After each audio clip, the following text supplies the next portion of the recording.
kāds vīrs, un to vīru sauca Jakaņš Papīrs.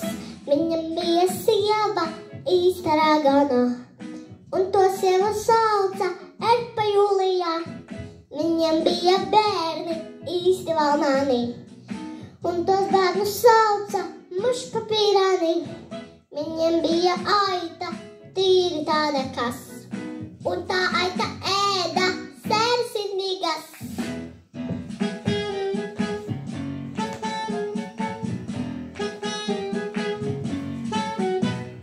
Viņam bija dārziņš tīri tāda kas, un tā tāda auga grīdas lupatā. Viņam bija katliņš tīri tāda kas, un tā katlā bārīja sočā malas. Viņam bija gulta tīri tāda kas, un tā gultā mētājas konflanžiņas.